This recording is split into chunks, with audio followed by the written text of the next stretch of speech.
Cerita ini mengisahkan 5 orang pendaki, Fajar, Arif, Bima, Tio, dan Sari, yang memutuskan mendaki Gunung Guntur Larang melalui jalur baru yang jarang dipakai pendaki lain. Jalur ini terkenal lebih singkat, tapi juga sering ditutup karena seringnya kabut turun mendadak dan jalur yang mengarah ke Lembah Angker, sebuah area terlarang menurut cerita warga sekitar.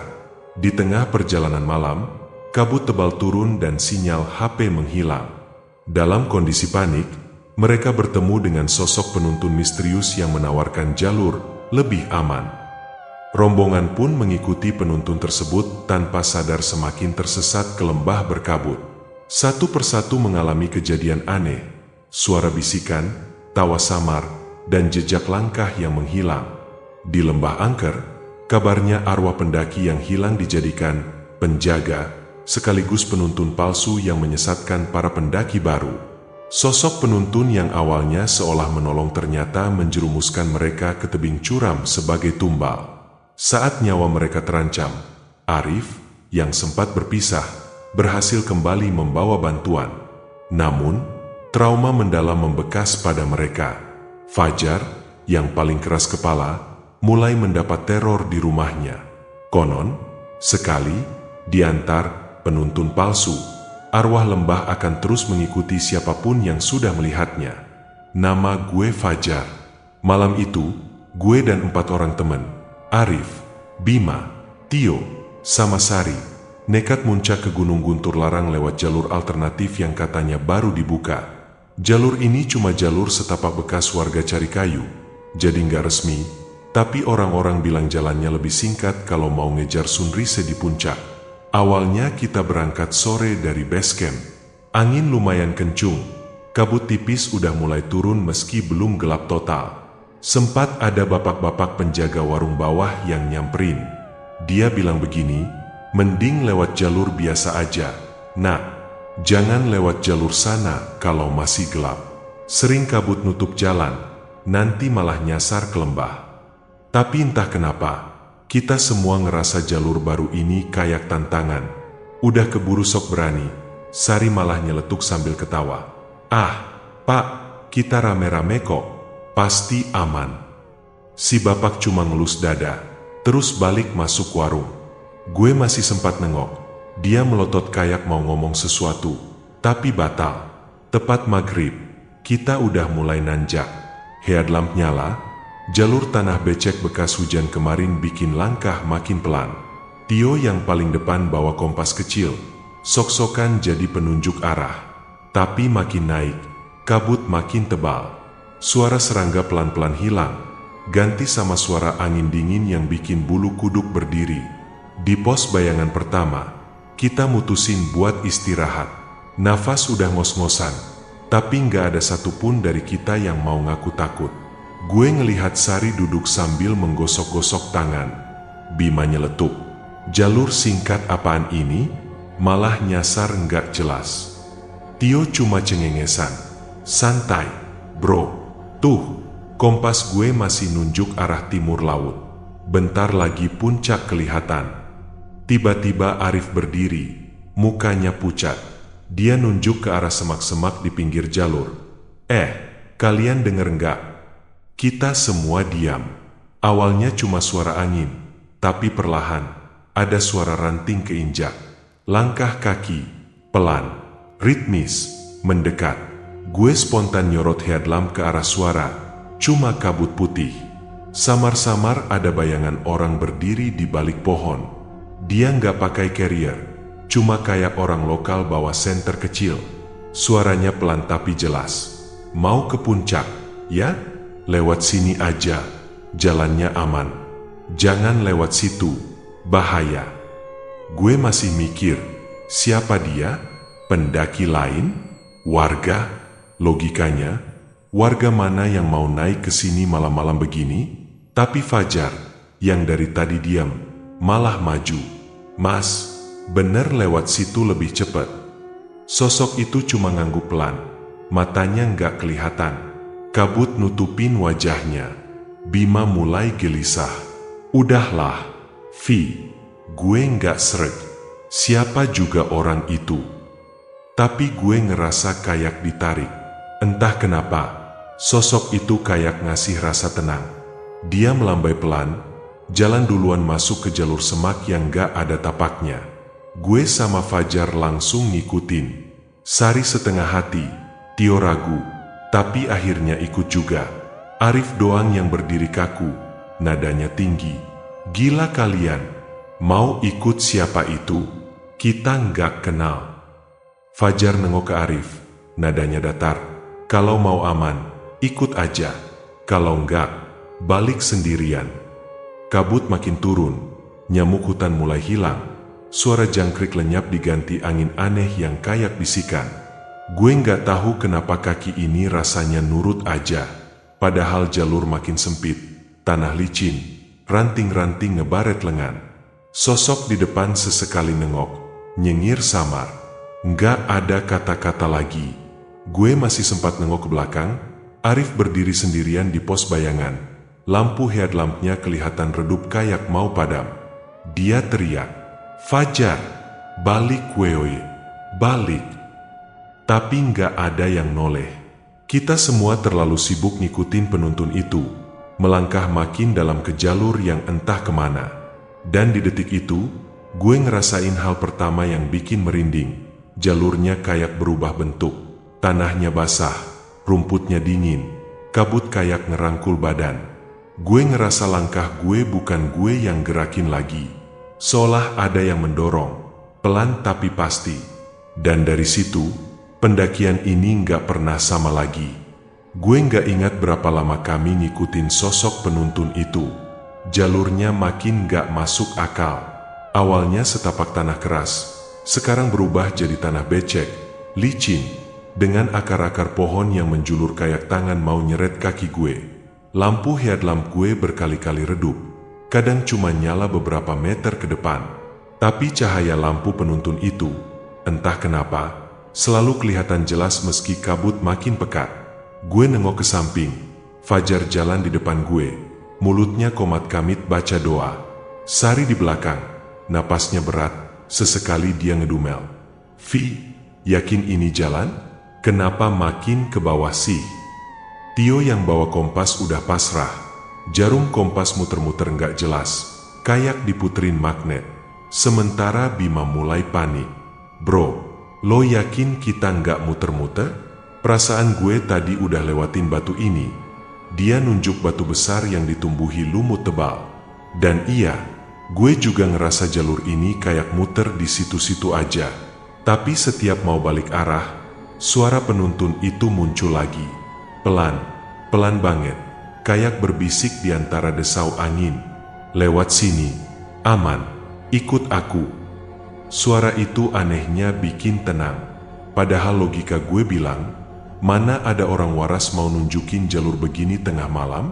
Tapi setiap suara itu muncul, kaki gue seolah digerakin sendiri. Sari sempat nyamperin gue, narik tangan gue pelan. "Jar, ini nggak bener. Ayo balik." "Arif mana?" Gue nengok ke belakang. Kosong. Arif nggak kelihatan sama sekali. Lampu headlampnya udah nggak kelihatan titik cahayanya. Gue nyalain HP. Sinyal? Nihil. Bahkan jam di HP gue stuck. Angka pukul 23.33 nggak gerak sama sekali. Baterai masih 70% tapi layarnya freeze. Gue merinding. Gue coba teriak, "Arif, lo di mana?" Nggak ada jawaban. Angin makin dingin. Suara dedaunan gesek-gesekan bikin merinding. Gue bisa ngeliat napas gue sendiri. Kabut makin tebal, nyaris nutup jarak pandang. Penuntun itu berhenti. Dia berdiri di ujung jalan setapak, di dekat pohon tinggi yang batangnya bengkok aneh, kayak gerbang. Dia nunjuk ke arah jalur yang makin gelap. Suaranya sayup-sayup. "Sini, sedikit lagi. Aman." Bima mundur, nyeret Tio. "Udah, Vi, udah. Ini jelas nggak bener. Kita harus balik. Sumpah, gue nggak mau mati bego di sini." Tapi Fajar kayak orang kesurupan. Dia maju makin dekat ke penuntun. Lampu di tangan penuntun tiba-tiba padam, tapi siluetnya masih kelihatan. Tingginya nggak wajar, bahunya bungkuk, rambutnya panjang, tangannya kayak nggak ada jari. Gue sempat nangkep matanya merah redup di balik kabut. Sari tiba-tiba terisak. Dia nutup mulutnya, air matanya netes. "Jar, kita balik. Tolong." Gue ragu, tapi kaki gue nggak bisa mundur. Suara penuntun makin jelas di kuping gue, padahal mulutnya nggak gerak. "Ikut aku, aman, jangan takut, jalur terang, temanmu menunggu." Gue ngerasa kayak ditarik sesuatu di dada gue. Langkah gue maju sendiri. Fajar udah deket banget sama penuntun. Bima nyeret Sari mundur. Tio diam kayak orang linglung. Di belakang gue, samar-samar ada suara teriakan. Kayak suara Arif, tapi lemah banget. Jangan ikut, balik." Suara itu tenggelam sama suara angin. Penuntun itu jalan lagi, nembus kabut, dan anehnya setiap dia jalan, jalur di depan kayak kebuka sendiri. Gue bisa lihat jalan tanah, batu-batu licin, pohon rimbun yang batangnya miring kayak mau tumbang. Bau tanah basah bercampur wangi aneh kayak kemenyan. Tiba-tiba kaki gue nginjak sesuatu. Lembek, becek. Gue sorot lampu. Tanahnya merah. Bima teriak, "Anjir, ini darah." "Apa lumpur?" Gue jongkok, nyorot lebih dekat. Itu bukan lumpur. Ada bekas jejak kaki kecil, puluhan, ratusan, tumpang tindih ke arah kabut. Dan di antara kabut, gue ngeliat siluet penuntun itu berdiri di depan, melambai pelan. Suaranya pelan, nembus kabut, langsung nusuk ke telinga gue. "Sedikit lagi, kalian akan sampai." Gue berdiri kaku. Entah kenapa kaki gue makin berat buat mundur. Di belakang gue, Bima masih komat kamit baca ayat kursi. Sari udah nangis. Tio, dia malah ketawa kecil. Fajar jalan duluan, makin dekat sama penuntun. Dan entah kenapa, gue malah ngikut. Dalam hati kecil gue bilang, "Tuhan, ini bukan manusia." Tapi kaki gue nggak peduli. Pendakian ini belum kelar. Tapi gue tahu, kita baru masuk pintu gerbang neraka di lembah angker. Gue nggak pernah nyangka, jalur yang katanya jalur singkat, malah bawa gue sama rombongan makin jauh ke arah yang gak pernah gue lihat di peta pendakian manapun. Fajar masih jalan di depan, langkahnya mantap kayak orang yang udah yakin bakal sampai puncak. Padahal kabut makin tebal, jarak pandang cuma 2-3 meter. Penuntun itu sesekali berhenti, nungguin Fajar, lalu melambai pelan ke kami yang di belakang. Gue masih ingat betul bentuk tangannya waktu dia melambai. Jari-jarinya panjang banget, kayak ranting pohon kering. Dan setiap dia bergerak, kabut di sekitarnya kayak kebelah sendiri. Tio jalan paling belakang sekarang. Dari tadi dia diam, matanya sayu, jalannya goyah kayak orang ngantuk berat. Sari di samping gue masih gemetaran, tangannya dingin kayak es. Bima udah mukanya pucat, keringat dingin ngucur walau angin dingin banget. Gue sendiri mulai nyesel. Dalam hati kecil, suara Arif yang teriak-teriak supaya balik masih terngiang. Tapi entah kenapa, kaki gue nggak bisa mundur. Rasanya kayak dihipnotis. Tiap penuntun itu nengok ke belakang, tatapan matanya, atau apapun yang dia punya di balik kabut, kayak nancep langsung ke kepala gue. Ada rasa lega aneh, seolah gue bakal aman kalau terus ngikutin dia. Padahal logika gue teriak-teriak, "Balik, balik." Setelah jalan kira-kira sejam, kita ngelewatin jalur setapak yang menurun curam. Suara air gemericik mulai kedengeran. Bau tanah basah makin tajam, campur bau amis kayak bau bangkai. Sari tiba-tiba nyeletuk pelan, "Kalian cium gak? Bau apa ini?" Gue diam, nggak mau jawab, karena emang bener. Baunya aneh banget. Di depan, Fajar nanya ke penuntun, "Mas, masih jauh? Ini mau ke puncak atau kemana?" Penuntun itu nggak jawab. Dia cuma berdiri di pinggir pohon besar. Batangnya melengkung nutupin jalur kayak gapura alam. Dedaunan di atas kepalanya berjatuhan pelan, padahal nggak ada angin. Penuntun nunjuk ke arah jalur yang makin gelap.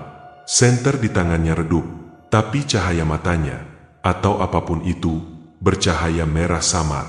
Bima tiba-tiba berhenti. Dia megang pundak gue. Jar, gue nggak mau lanjut. Sumpah gue mau balik. Ini bukan jalur biasa. Gue ngerasa kita dibawa ke tempat lain. Gue nengok ke dia. Mulut gue kering. Susah jawab. Tio malah ketawa pelan. Suara ketawanya bikin merinding. Balik? Mau balik kemana? Kompas gue udah nggak berfungsi. Sinyal mati. Kalau nggak mau ikut, ya mati di sini. Kalimat Tio bikin Sari makin nangis. Dia nyekik suara isaknya, tapi bahunya bergetar. Gue narik napas panjang. Bey, mau gimana lagi? Balik arah juga percuma. Arif entah di mana. Mau nggak mau kita harus ikut. Penuntun jalan lagi, masuk ke jalur yang diapit pohon-pohon tinggi. Suara langkah kakinya nggak ada, tapi suara ranting patah dan dedaunan bergeser jelas banget. Setiap dia lewat, kabut makin tebal di belakangnya, nutup jalur yang barusan kita lewatin. Kayak nggak mau kita balik. Gue sempat nengok ke arah kabut, berharap Arif muncul. Nggak ada, cuma suara angin dan suara burung hantu di kejauhan. Anehnya, burung hantu bunyi di tengah malam begini di ketinggian segini, nggak biasa. Setelah beberapa menit, jalur datar berubah jadi turunan licin. Di ujung jalur ada tanah lapang kecil, di tengahnya ada batu besar berlumut. Penuntun berhenti di situ. Dia berdiri di atas batu, diam, kayak patung. Cahaya lampu senternya mati total. Gelap, tapi gue bisa lihat matanya. Merah, kosong, mantul kalau kena sorot lampu headlamp kami. Fajar melangkah maju, jaraknya tinggal beberapa langkah lagi sama penuntun. Dia mau naik ke batu itu, tapi tiba-tiba angin kenceng banget. Kabut kayak pusaran, muter-muter nutupin penuntun. Dari kabut gue dengar suara, kayak nyanyian. Suara perempuan, nadanya melengking, kadang pecah, kadang bisik. Gue nggak ngerti kata-katanya, tapi telinga gue berdenging, kepala rasanya muter. Bima pegangan ke bahu gue, suaranya bergetar. Jar, Jar, itu bukan orang. Jar, sumpah itu bukan orang. Fajar udah berdiri persis di depan batu. Sari tiba-tiba histeris. Dia narik Fajar, teriak sambil nangis. Fajar, jangan, ayo balik. Itu bukan jalan kita. Tapi Fajar malah senyum kecil. Bibirnya pecah-pecah, matanya kosong. Dia nengok ke kami. Suaranya pelan banget, tapi jelas. Dia penunjuk jalan. Kalau mau selamat, ikut dia. Penuntun itu ngangkat tangannya pelan. Gue merinding. Bentuk jarinya sekarang lebih jelas. Panjang, hitam, ujungnya runcing kayak akar pohon mati. Dia nunjuk ke arah turunan di belakang batu. Dan dari balik kabut, gue ngeliat ada cahaya kuning redup. Cahaya kayak api obor, bergerak pelan. Tapi di sekitar cahaya itu, ada sosok lain. Hitam, badannya tinggi, mukanya samar. Mereka berdiri di sepanjang jalur turunan, kayak barisan, nyambut kami masuk. Gue tahu satu hal, sekali kami lewat batu ini, gak ada jalan balik. Dan kaki gue masih melangkah maju. Langkah gue makin berat waktu ngelewatin batu besar itu. Rasanya kayak napas gue ketarik sesuatu yang dingin. Begitu kaki gue nyentuh tanah di sisi lain, hawa udaranya beda. Bau tanah basah nyampur sama bau anyir, mirip darah. Sari masih nyeret langkah sambil nangis. Suaranya serak. Bima di belakang gue, pegangan pundak gue erat banget. Tio, dia jalan sambil ketawa kecil. Matanya sayu, kayak orang lagi disuntik obat penenang. Dan Fajar? Dia kayak udah nggak sadar diri. Bibirnya komat kami terus. Entah baca doa atau apa. Penuntun itu makin gak jelas wujudnya. Kadang kayak orang biasa, kadang kayak bayangan hitam yang jalannya melayang. Di kanan kiri jalur, suara ranting patah sesekali kedengeran. Suara burung hantu masih bunyi, makin dekat, tapi nggak kelihatan wujudnya. Gue beberapa kali nyorot senter ke pepohonan, tapi nggak ada apa-apa. Cuma kabut tebal muter-muter nutup jarak pandang. Setelah jalan beberapa meter, gue nyadar jalur ini makin turun ke dalam. Tanahnya makin becek. Sepatu gue udah berlapis lumpur. Tiba-tiba di depan, Fajar berhenti. Dia nengok ke kanan, lalu maju lagi sambil bilang, "Cepat, kita udah deket." Tapi suaranya pelan banget, kayak orang lagi ngelamun. Bima narik gue. "Jar, kita balik. Jar, ini nggak bener. Jalurnya makin turun, bukannya naik. Mana puncak di bawah?" Gue mau jawab, tapi suara gue ketelan kabut. Angin mendadak mati. Suara jangkrik lenyap. Sunyi banget. Cuma ada suara nafas kami yang ngos-ngosan. Sari berhenti, jongkok, nutup mukanya. Dia udah gemeteran, bahunya naik turun. Gue jongkok juga, megang bahunya. "Sabar, Sar, dikit lagi." Tapi jujur, gue sendiri nggak yakin mau ngapain. Gue baru mau nyuruh yang lain istirahat. Tiba-tiba, "Fajar! Balik, balik!" Suara teriakan kenceng banget. Dari arah jalur di belakang, samar-samar muncul lampu headlamp.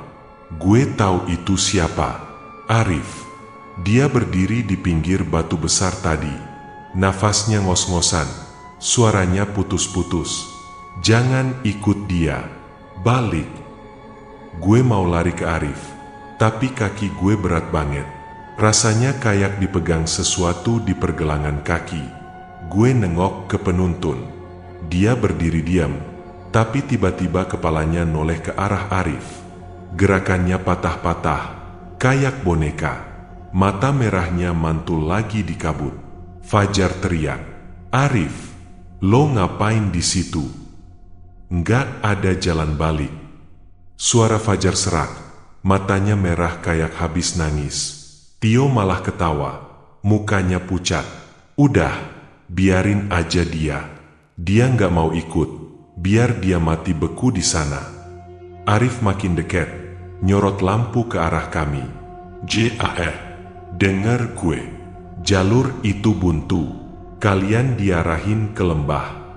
Suara Arif serak. Tapi yang bikin gue makin merinding, tiba-tiba suara penuntun muncul di kuping gue. Bukan dari mulutnya, tapi kayak berbisik langsung di telinga. "Kalau balik, mati. Kalau ikut aku, selamat." Suara itu kayak menekan ubun-ubun gue. Mata gue berat, pandangan gue kabur. Sari berdiri gemeteran, narik ransel gue. "Jar, tolong kita balik. Aku takut." Gue nengok ke Arif, mulut gue mau manggil dia, tapi Fajar tiba-tiba narik gue maju. "Jangan denger dia. Dia mau bikin kita nyasar. Cepet." Gue ketarik, hampir jatuh ke lumpur. Bima mau bantu Sari, tapi Tio malah nyeret dia maju. Dalam kabut, gue lihat Arif berdiri sendiri di jalur batu. Lampu headlampnya gemetar, sinarnya makin redup ketelan kabut. Arif teriak lagi, "Fajar, Bima, jangan ikut dia. Itu bukan manusia." Gue nengok ke penuntun. Mulutnya kebuka, panjang, gelap, kayak lubang hitam. Dari mulutnya keluar suara kayak desis ular. Tangannya melambai makin cepat. Badannya nggak gerak, tapi bayangan hitam di belakangnya bergerak-gerak. Ada siluet lain, tinggi, bahunya lebar, matanya merah, berdiri di balik pohon. Angin tiba-tiba nyapu kabut ke arah Arif. Lampu headlampnya padam. Suara Arif lenyap. Yang terdengar cuma hembusan angin, suara ranting jatuh, sama suara penuntun berbisik lagi di kepala gue. "Ikut aku, sedikit lagi. Aman, temanmu sudah pergi. Langkah kami makin dalam ke jalur menurun. Suara Sari masih isak-isak. Bima bacain doa setengah putus. Tio ketawa. Fajar diam. Jalan di depan. Matanya kosong. Gue nengok ke belakang. Kabut nutup jalur. Arif nggak kelihatan sama sekali. Gue ngerasa kita udah bukan di jalur pendakian lagi. Kita udah masuk ke jalur penuntun. Jalur yang nggak ada di peta manapun. Dan gue nggak tahu kita bakal balik utuh atau tinggal nama. Setelah jalan menurun selama entah berapa lama, akhirnya jalur yang kami lewati melebar. Di hadapan kami ada tanah lapang cekung, dikelilingi pohon-pohon tinggi yang batangnya bengkok, daunnya rapat menutup langit. Cahaya dari headlamp kami nyaris nggak bisa nembus ke atas. Suasananya gelap, lembab, dan udara di sini terasa berat banget. Kayak paru-paru gue ditekan sesuatu. Penuntun itu berhenti di tengah lapangan, berdiri diam, menghadap ke arah yang lebih dalam lagi. Jalur sempit di antara dua tebing batu yang penuh lumut. Di bawah kaki penuntun itu ada simbol aneh dari batu-batu kecil. Bentuknya mirip bintang atau bunga, tapi nggak simetris. Fajar langsung jalan mendekat ke sosok itu. Gue tarik lengan Bima, pelan gue bisik. Lo sadar nggak? Kita makin turun. Bei. Ini bukan ke puncak, ini kayak ke dasar. Bima ngangguk pelan, matanya nanar, kayak orang shock. Sari duduk di tanah, mukanya pucat pasi, matanya sembab. Tio, yang tadi ketawa-ketawa, sekarang diam, tapi tatapannya kosong. Gue bisa lihat dia kayak bisik-bisik sendiri, seolah ngomong sama seseorang di sampingnya, padahal nggak ada siapa-siapa. Gue mulai sadar, tempat ini bukan jalur alam biasa. Ini lembah angker yang diceritain warga base camp, yang katanya jadi tempat hilangnya beberapa pendaki. Ada yang ditemukan dalam kondisi aneh, ada yang gak pernah balik sama sekali. Waktu gue sorot sekeliling, gue lihat beberapa tumpukan batu kecil berdiri rapi, kayak nisan. Beberapa di antaranya ada sisa bekas lilin atau dupa. Di pohon paling besar, ada kain putih yang diikat dan dibiarkan melambai. Kainnya sobek, penuh bercak merah. Gue maju pelan ke arah Sari. Sar, kita harus keluar dari sini. Tapi dia malah nutup telinga. Gue dengar suara, Jar, suara orang nangis. Gue diam, karena jujur, gue juga dengar. Suara isak tangis, jauh, tapi jelas. Seolah ada banyak orang nangis bersamaan, nyampur sama bisikan yang gak bisa dimengerti. Penuntun itu mulai bergerak lagi, tapi kali ini dia gak jalan sendiri. Dari balik kabut, muncul 3 sosok lain. Hitam, lebih tinggi darinya. Mereka gak punya wajah, cuma bayangan tebal dengan 2 titik merah sebagai mata. Mereka berdiri di sisi jalur sempit antara 2 tebing batu. Fajar berhenti. Dia nengok ke belakang ke arah kami, lalu bilang, "Cepat, ini jalur terakhir sebelum puncak." Gue hampir mau teriak, "Puncak? Mana mungkin? Kita udah turun hampir 2 jam, dan sekarang malah masuk celah lembah. Ini bukan puncak, ini liang."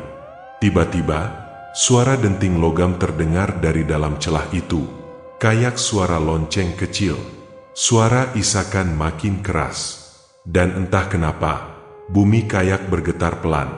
Tanah di bawah kaki gue rasanya nggak stabil, kayak ada sesuatu yang bergerak di bawahnya. Gue tarik Bima, gue nggak bisa diam lagi. Bei, kita harus lawan. Ini nggak bener. Tapi Bima matanya berkaca-kaca. Gimana mau lawan? Jar, lihat Fajar, Tio. Mereka udah di bawah. Dan benar, Tio mulai jalan sendiri, nyusul Fajar. Dia bisik-bisik sambil senyum aneh. Penuntun melambai, dan 2 sosok hitam di sampingnya ikut jalan masuk ke celah batu. Celah itu gelap total. Bahkan cahaya lampu headlamp nggak bisa menembus dalamnya. Sari mulai histeris. Dia berdiri, jerit, Aku nggak mau masuk. Gue pegang dia erat, Bima juga bantuin. Tapi Fajar nengok ke kami, suaranya datar. Kalau nggak ikut, kalian ketinggalan, dan kalian bakal dengar suara itu selamanya. Dan saat dia ngomong gitu, gue dengar suara-suara itu makin keras. Tangisan, jeritan, ada suara tercekik, suara minta tolong. Dan yang paling parah, gue dengar suara gue sendiri, kayak pantulan, manggil-manggil nama Arif, padahal mulut gue nggak kebuka. Gue sadar, lembah ini bukan tempat biasa. Ini tempat yang memanggil. Tempat yang nyimpan suara, nyeret jiwa. Dan penuntun itu, dia bukan makhluk alam. Dia bukan manusia. Dia bagian dari lembah ini. Dia penjaga jalur neraka. Fajar dan Tio mulai masuk ke celah. Sari nangis makin keras. Bima cuma bisa berdiri lemas. Gue masih tarik-tarikan antara kabur atau ngikut. Tapi sebelum gue bisa mutusin, dari balik celah batu, muncul satu tangan hitam panjang dengan kuku tajam, menyentuh bahu Fajar. Dan Fajar tersenyum. Gue cuma bisa berdiri kaku ngeliat tangan hitam panjang itu nempel di bahu Fajar. Kuku-kukunya tajam, kulitnya kasar kayak akar kering. Yang bikin gue makin gak masuk akal, Fajar malah senyum. Senyum lebar banget, tapi matanya kosong. Seolah dia udah pasrah nyerahin badannya. Tio di belakang Fajar jalan pelan, kayak ditarik benang tak kasat mata. Suara bisikan di lembah makin keras, bercampur suara langkah kaki banyak banget, padahal nggak ada siapa-siapa selain kita berlima. Gue nengok ke arah Bima, mukanya pucat, bibirnya gemetar. Sari, dia udah jatuh duduk lagi, mukanya basah sama air mata dan tanah. Gue mau tarik Fajar, tapi kaki gue serasa ditanam di tanah. Berat banget. Tiba-tiba penuntun itu noleh ke gue. Matanya merah, nggak ada kelopak, cuma titik merah membara. Bibirnya, kalau itu bisa dibilang bibir, kebuka, tapi suaranya nggak keluar dari mulutnya. Suara itu langsung masuk ke telinga gue. Kalau kau mau hidup, masuk. Napas gue berat. Di sekeliling gue, kabut makin rapat. Gue bisa ngerasain hawa dingin menempel di kulit leher gue, kayak ada yang merayap. Tiba-tiba di samping telinga gue, suara Arif lagi, pelan, putus-putus. Jar, balik, kabur. Dia bukan penuntun, dia penjaga lembah. Gue nyorot lampu ke tanah. Di bawah kaki penuntun, tanahnya becek banget. Dan di situ gue lihat jejak kaki Fajar sama Tio. Tapi anehnya, jejak mereka putus di tengah lumpur. Bekas telapak kaki kayak ditelan lumpur. Lembah ini bener-bener kayak hidup. Bima megang pundak gue, suaranya pelan banget. Jar, kita mati kalau masuk. Sumpah, gue ngerasa ini udah jalannya. Kita jadi tumbal. Sari nangis makin kenceng. Dia meracau nggak jelas, nyebut nama ibunya berkali-kali. Fajar yang udah setengah badan masuk celah batu tiba-tiba noleh. Senyumnya aneh banget. Dia ngangkat tangan, nunjuk ke arah gue. Ayo Jar, Tio udah di sini. Aman, tenang di sini. Sementara Tio udah bener-bener hilang di balik celah. Sinar headlamp mereka redup, lenyap kayak ditelan kabut. Gue lihat ke penuntun, dia berdiri di samping celah. Tangannya makin panjang, kukunya nyeret tanah, bikin suara geretakan. Badannya goyah-goyah kayak batang pohon diterpa angin. Tapi di sini angin gak ada. Suara bisikan mulai berubah jadi tawa pelan. Tawa perempuan campur suara anak kecil nangis. Suara itu nyampur di kepala gue, bikin gue mual. Gue narik Bima sama Sari mundur. Tanah di bawah kaki kami lembek, becek. Ada bekas telapak kaki yang tiba-tiba muncul dan hilang lagi. Kayak jejak seseorang yang muter-muter nggak jelas. Di beberapa tempat, gue lihat jejak kaki kecil, kayak kaki anak-anak. Mereka nggak mau kita balik. Bei. Gue bisik. tenggorokan gue kering banget. Bima ngangguk pelan. Gue tahu, mereka mau kita ke sana. Jadi tumbal.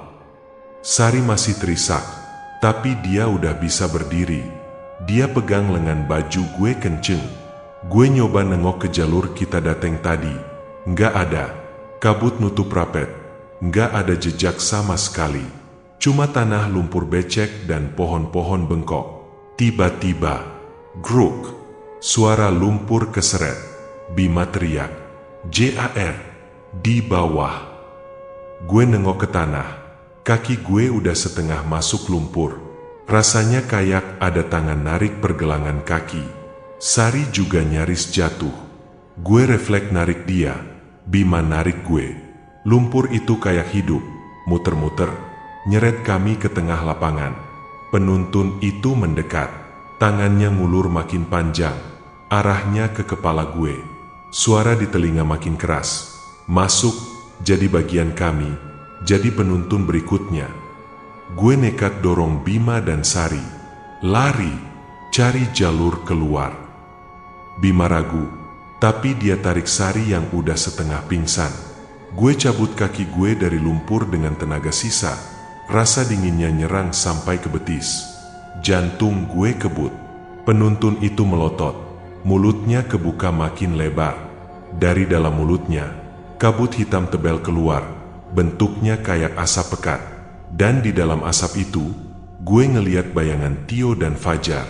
Mukanya pucat, matanya kosong, bibirnya bergerak-gerak tanpa suara. Seolah mereka mau manggil gue, ngajak gue gabung.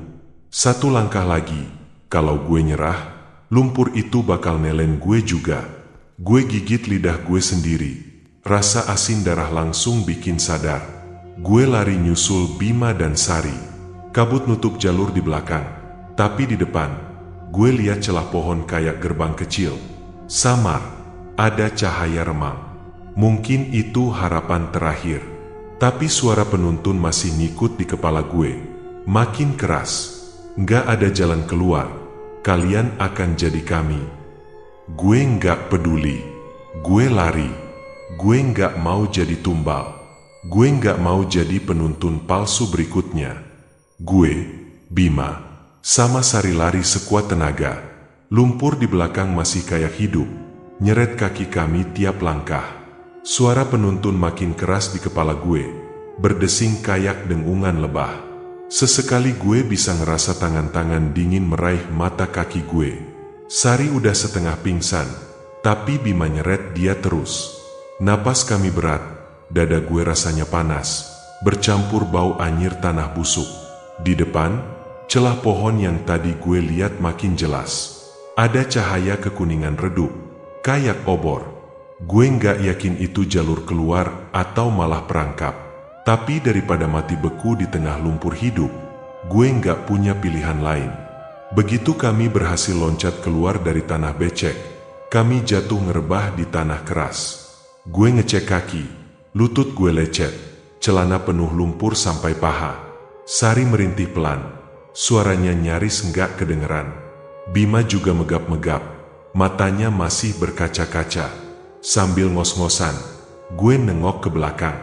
Celah pohon yang tadi kami lewati udah nutup lagi sama kabut. Samar, gue bisa lihat siluet penuntun palsu berdiri di balik kabut. Matanya merah nyala kayak bara. Dia nggak ngejar, tapi suara bisikannya masih nusuk telinga. Kalian milik kami, kalian akan balik, kalian akan kembali. Tiba-tiba, Bima nunjuk ke arah cahaya di samping kami. Jar, lihat, itu. Apa itu? Gue nyorot lampu.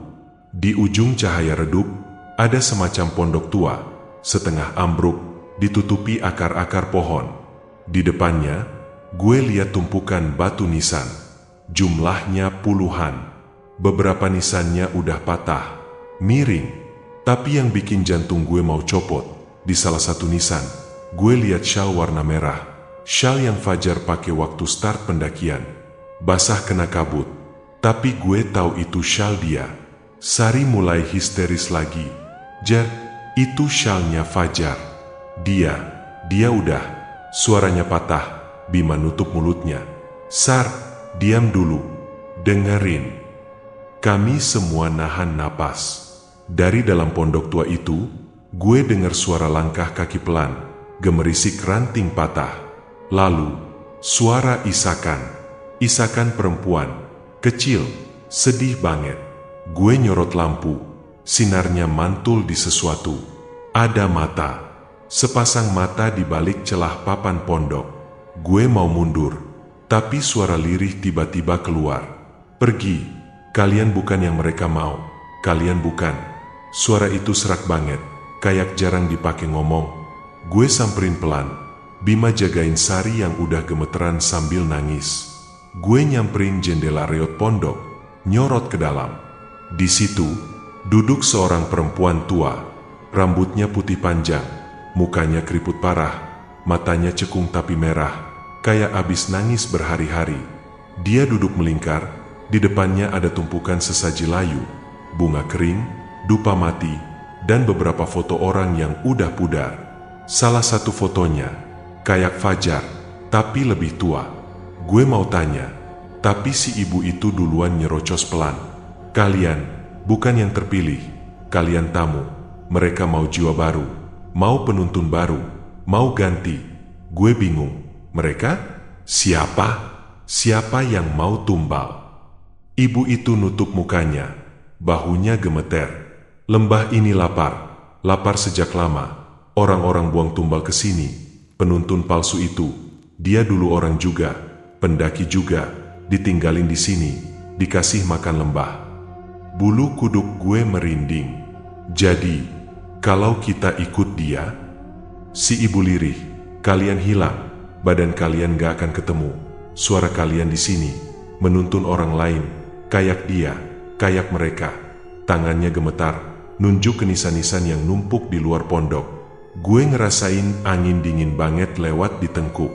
Bima mundur pelan, Sari makin kenceng isaknya. Tiba-tiba tanah di bawah pondok getar pelan. Suara langkah kaki berat makin dekat. Gue tahu, penuntun itu gak rela mangsanya kabur. Ibu itu nengok ke gue, matanya tajam. Kalau mau pulang, jangan dengar suaranya. Cari suara sendiri, panggil nama sendiri. Kalau jawab, kalian di sini selamanya. Di luar pondok, kabut hitam udah ngumpul lagi. Samar gue lihat tangan hitam panjang merayap di batang pohon. Suara tawa pelan muncul lagi, bercampur isak tangis. Gue berdiri, jantung gue kebut. BI, Sar, kita harus cabut sekarang. Dan kali ini, gue tahu, kalau gue jawab suara lembah, tamat sudah. Gue harus lawan bisikannya, atau gue bakal jadi penuntun palsu berikutnya. Langkah gue berat banget waktu narik Sari keluar dari pondok tua itu. Badannya dingin kayak mayat, tangannya lemes, tapi matanya melotot ketakutan. Bima jalan di samping gue, nafasnya ngos-ngosan, kepalanya noleh ke kanan kiri, nyari jalur di balik kabut yang makin tebal. Suara ibu tua dari pondok masih terngiang di kepala gue. Kalau mau pulang, jangan jawab, cari suara sendiri. Tapi makin gue denger, makin gue sadar, lembah ini nggak mau ngelepas kami. Suara penuntun makin keras, bercampur sama suara orang-orang yang kami kenal. Di sela-sela langkah, tiba-tiba gue dengar suara Arif, jelas banget, manggil gue dari balik kabut.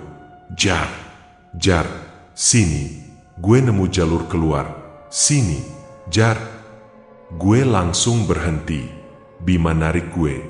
Jangan denger, itu bukan Arif. Lo tahu itu bukan dia. Sari di belakang gue mulai meringis, nutup telinganya. Tapi suara itu makin dekat. Suara langkah kaki di lumpur, ranting patah, bau anyir bercampur tanah busuk. Gue tatap Bima, napas gue berat, dada gue serasa dipukul-pukul dari dalam. Bima, kalau itu beneran Arif gimana? Gue setengah mau nyerah, kaki gue goyah. Bima matanya berkaca-kaca, suaranya pecah. Kalau itu Arif, dia nggak bakal manggil lo ke kabut. Lo mau jadi Tio? Mau jadi Fajar? Suara Arif makin jelas, nadanya memohon. Jar, gue kedinginan, lo temenin gue sendirian di sini. Gue tutup kuping, jantung gue kayak mau copot. Suara ibu tua muncul lagi di kepala gue, panggil nama sendiri. Gue nekat, gue teriak, gue di sini, gue Hardy, bukan tumbal kalian. Begitu gue teriak, kabut di depan gue kayak terbelah sebentar. Samar-samar gue lihat jalur setapak sempit, kayak jalur lama pendakian. Ada papan petunjuk reot setengah ambruk, jalur alternatif base camp. Sinar bulan pecah-pecah di sela ranting pohon. Bima lihat itu juga, dia narik tangan Sari. JAR, lari, sekarang. Kami bertiga lari sekuat tenaga. Di belakang, suara penuntun berubah, nggak lagi bisik. Sekarang dia teriak, suara melengking, serak, bercampur tangisan. Balik, kalian milik kami, balik. Tanah di bawah kaki kami berguncang, pohon-pohon berderak, ranting patah jatuh, akar-akar menjulur di tanah kayak mau ngiket kaki. Gue lompat-lompat ngindar, Sari udah setengah digendong Bima. Nafas gue kayak terbakar, tapi gue tahu, kalau kaki gue berhenti, tamat. Tiba-tiba di ujung jalur, gue ngeliat sesuatu. Di antara kabut, ada sosok orang berdiri, pakai jaket pendaki. Kepala gue nyut-nyutan. Gue ngefokusin mata. Itu Arif, tapi mukanya pucat, bibirnya biru, matanya sayu, senyumnya lebar.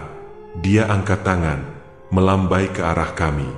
Jar, Bima, Sari, kesini, pulang sama gue. Suaranya lembut banget, tapi di telinga gue kayak racun. Bima teriak, lari terus, jangan lihat dia. Gue teriak ke Arif, suara gue pecah. Lo Arif, balik juga, balik, jangan di sini.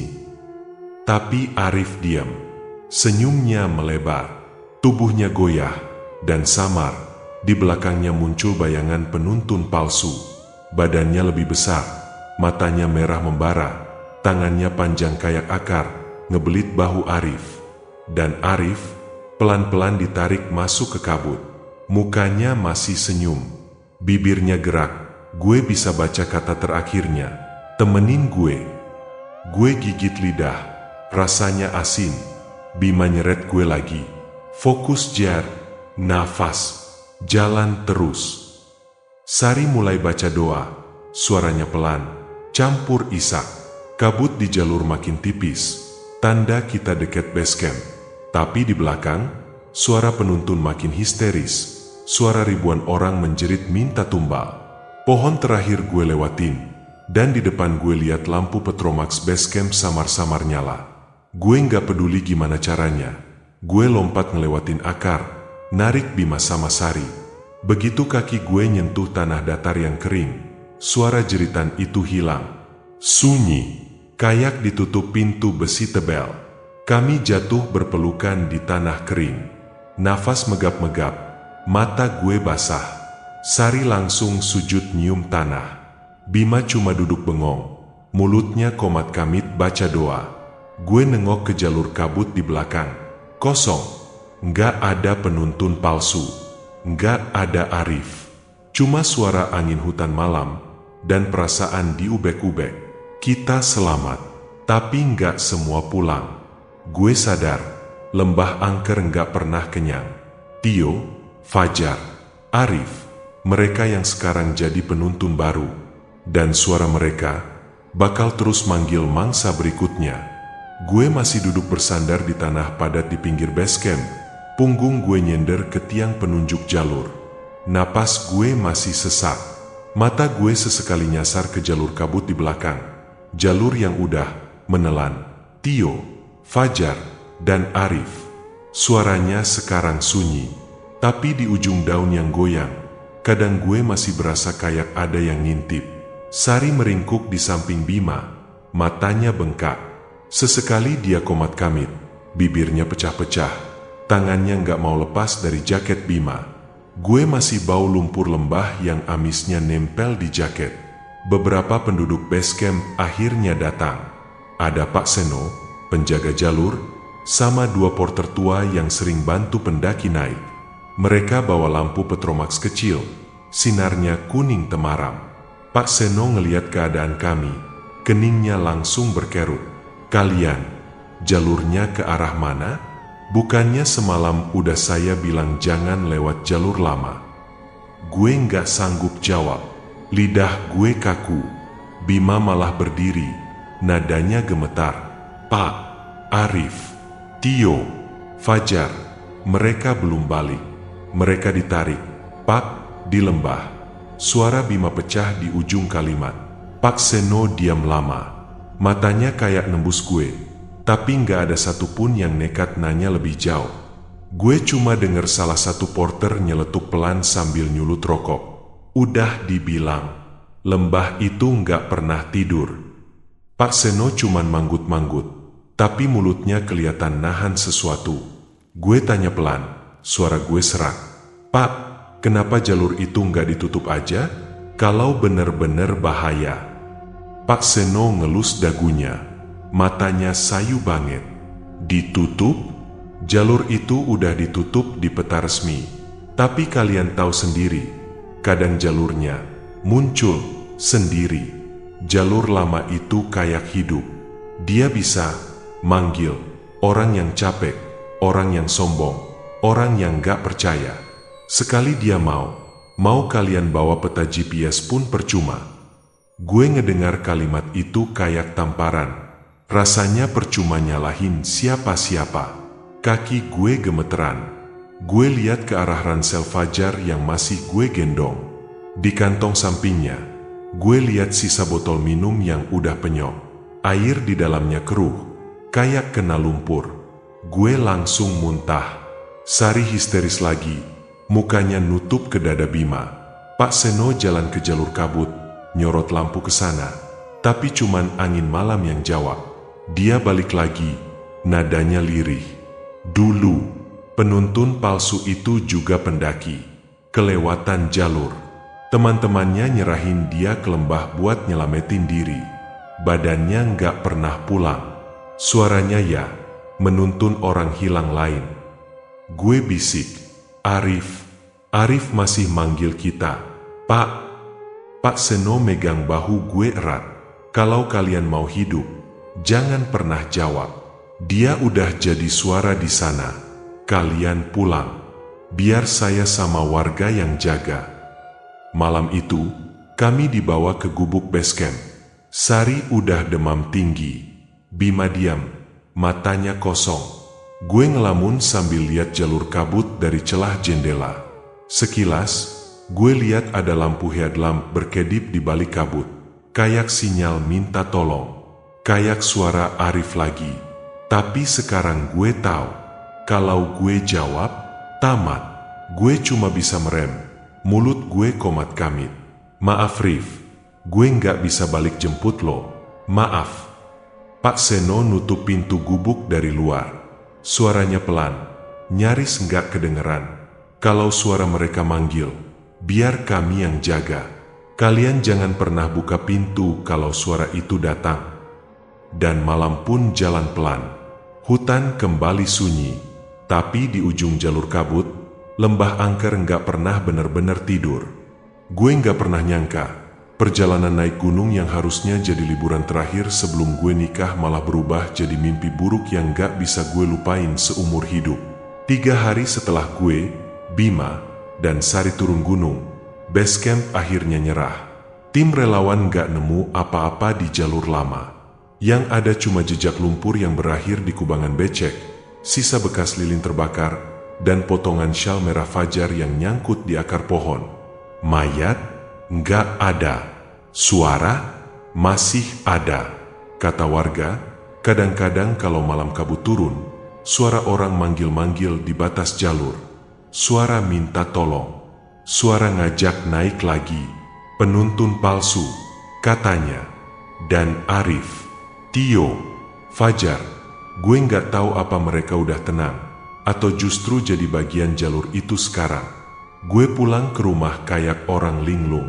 Ransel yang gue bawa pulang isinya cuman sisa baju basah lumpur, sama logbook catatan rute yang sekarang udah kayak buku kutukan. Tiap kali gue buka, suara bisikan itu suka datang lagi. Kadang di kamar gue denger suara langkah kaki di teras. Kadang suara Arif ketok jendela kamar, manggil nama gue, kayak waktu dia teriak di lembah. Sari kena trauma berat. Beberapa minggu dia nggak mau ngomong sama siapa-siapa. Matanya kayak orang yang setengah sadar. Kalau ditanya dia cuma jawab, "Aku dengar mereka nangis." Bima, dia yang paling kuat nahan semua. Dia yang bolak-balik ke rumah Arif, Fajar, sama Tio. Dia juga yang bantu orang tua mereka cari jalur legal buat nyatain hilang. Tapi gue tahu, tiap dia duduk sendiri, matanya merah. Dia lebih sering ke masjid. Katanya cuma di situ dia nggak dengar suara apa-apa. Seminggu setelah turun, gue iseng tanya lagi ke Pak Seno lewat telepon. Suaranya makin parau, batuk-batuk. Dia cuma bilang, "Kalian udah beruntung bisa pulang. Jangan tanya lagi. Nggak semua suara harus lo jawab." Sejak malam itu, Basecamp katanya masang tanda larangan di jalur lama. Tapi orang-orang bilang percuma. Kadang jalur lama muncul sendiri kalau ada pendaki yang sombong atau yang pengen jalan pintas. Lembah itu lapar dan penuntunnya nggak pernah tidur. Hari ini, tiap kali gue lewat depan gunung itu, dari kejauhan gue bisa lihat kabut tebal nyelimutin hutan pinus di punggungan. Kadang suara Arif kayak manggil nama gue. "Jar, temenin gue di sini." Tapi sekarang gue nggak mau jawab. Gue tahu, kalau gue jawab, gue nggak akan pernah pulang. Gue belajar satu hal. Di gunung, bukan cuma soal persiapan fisik atau logistik, tapi soal hati, niat, etika, sama respek. Alam nggak butuh tumbal. Tapi kalau lo ngeremehin, ada yang mau nerima tumbal itu. Dan jalur lama selalu buka pintunya buat yang nyasar. Suara penuntun palsu masih ada, dan entah siapa yang bakal dia panggil lagi malam ini.